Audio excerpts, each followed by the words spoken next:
One of the great tragedies in American history was the mistreatment of the Native Americans. While there were pockets here and there of individual Christians like William Penn or Christian groups like the Pilgrims treating the Indians in just and Christian ways, there were other settlers and later American generations who treated the Indians shamefully. Alas, Marxists today want to tear down America because of its sins in the past, such as mistreatment of the Native Americans. Here's a short video from our Providence Forum video, We the People, dealing with this issue.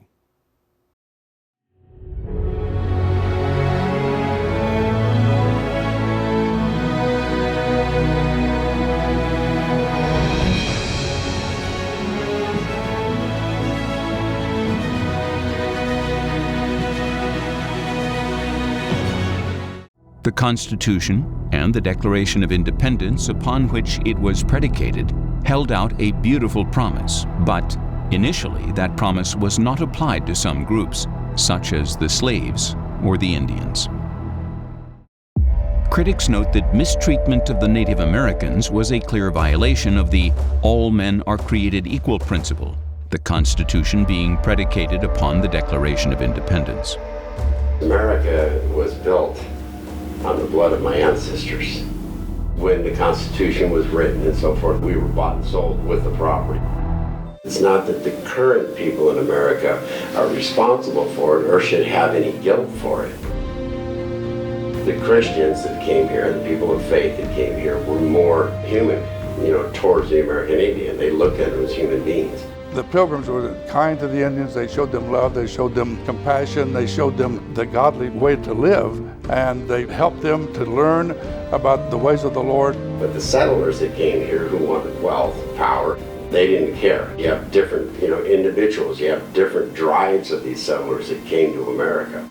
History records that attacks and atrocities were suffered by both Native Americans and settlers from the other.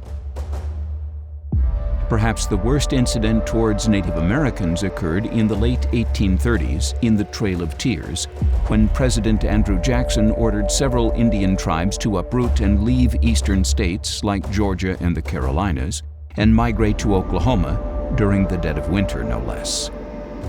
And the cavalry went in, rounded up the Indians. They were driven in the cold of winter to what was known as Indian Territory. They marched in the snow, they walked barefooted. They took their horses when they came to the Mississippi River and they had to walk the rest of the way. And that is the Trail of Tears. I had family members on the Trail of Tears. Some of them made it, some of them didn't. 25% of those on the Trail of Tears died on the trail. The Trail of Tears is one of the most notorious abuses of the United States government against Native Americans. Native Americans en masse were not even considered as citizens until 1925. And they weren't even taken and counted on the census until 1910. But the Christian community is the one who came in and saved the American Indian because they saw these atrocities. They're like, wait a minute, these are human beings. We need to treat them like God's children. So it started to change. Despite the raw deal the American colonists and nation so often dealt the Native Americans, there are still some things many Indians rejoice over. I was born on a reservation. I went from the reservation to ordination. As a Native American, I thank God for the Europeans that brought us the gospel and brought us Western civilization. The Indians conquered each other.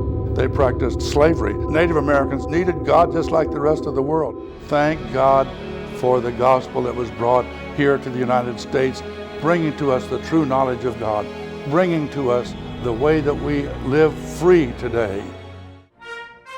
An interesting angle to the Indians in North America is that they have proven to be among America's greatest warriors. This has made a tremendous difference, for example, in the First and Second World Wars. During those wars, some Native American servicemen provided a unique means of communication that helped the Allies at that time.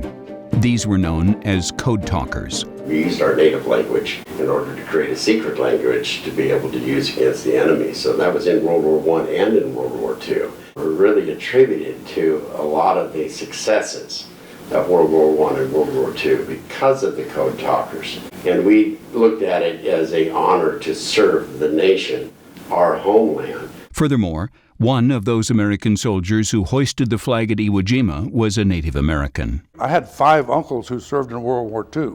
3 of them were Indians. So by per capita, we served more than any other ethnic group in the military because it is our way of transitioning from boy to man. We leave the home, we go out into the world, we find out what the world's all about, we survive, and we come back to the home or the tribe, and we're now a man. As far as proportionate is concerned, the Native Americans are considered to be the most patriotic of all the ethnic groups in the United States as far as serving in the armed forces are concerned. As an American Indian, taking a look at the Constitution is one of the greatest documents that have ever been formed because it recognizes and lays out our God-given rights. It's not government-given rights, they are God-given rights. I would rather live in the United States as a citizen of the United States than any other place in all the world. We were handpicked by God to keep the land pristine for the building of the greatest nation in the history of the world. Billy Graham once said, "You can't unscramble scrambled eggs." America can't undo the sins of the past, but certainly we can recognize them as sins, such as mistreatment of the Indians. But as we move forward, we can continue to work for honorable and just treatment for all Americans, including the Native Americans.